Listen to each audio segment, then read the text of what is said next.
Elif, we have to move on a little bit, but I want to hear you on how you dissect these performances in the GPs. What is real value creation? How do you assess a real and value-added buy and build strategy? How do you do that? I think it's a combination of factors, and I think this point about dispersion of returns in private equity has certainly been there. I mean, it's as long as I've been doing this, over 20 years. The very best managers outperform dramatically from the median managers. And the secret sauce of, I'm going to say something a bit controversial here, but actually median private equity doesn't really outperform. You've got to make sure that you are really in those top 2 quartiles if you want to outperform. And, that's the secret sauce of having a successful program. But it's how do you do that? I think there's a lot of different factors that go into it, but it's about consistency. It's about the quality of the team. It's about the deal flow, as you were saying, and about having something really differentiated.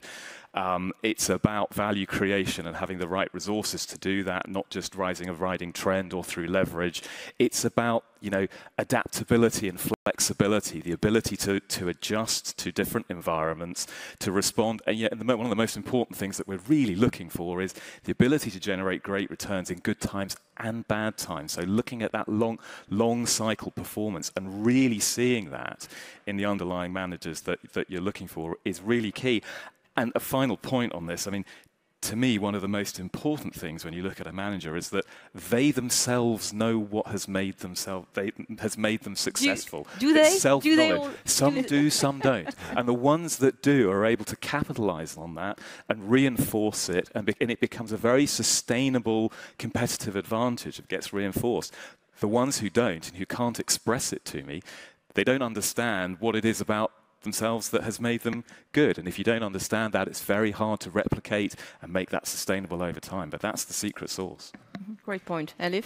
Well, I first answer it as an LP. So with Pictet Alternatives Advisors at Pictet, we've been doing this for 30 years, and we really came from the private client advisory side. So for us, it was truly important to have that selection element, because we are advising clients that are not as sophisticated, obviously, as institutional clients. So that selection element is truly important and always has been. It will be more important, as we also admit here, in the next decade, when the dispersion becomes even greater around that median in periods that follow uncertainty, and I'm sure all agree that we are in such an environment.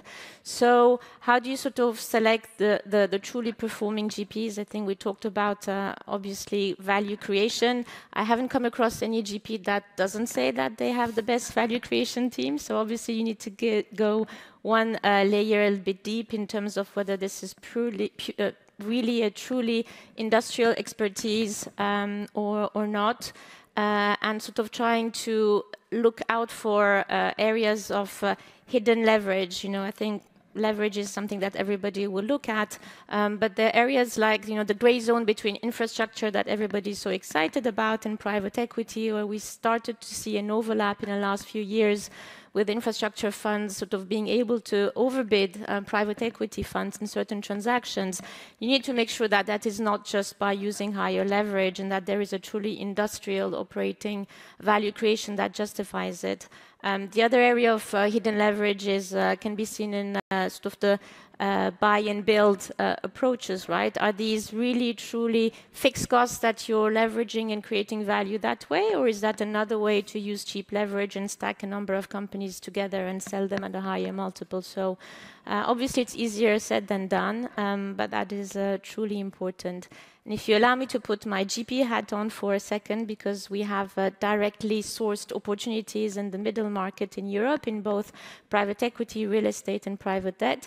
And there, coming back to Edwin's point about the ability to differentiately source, this is where the 2 centuries of relationships that Pictet has with founders, entrepreneurs, families in Europe is providing a bit of an edge in terms of accompanying them for the longer term and differentiating in terms of deal sourcing.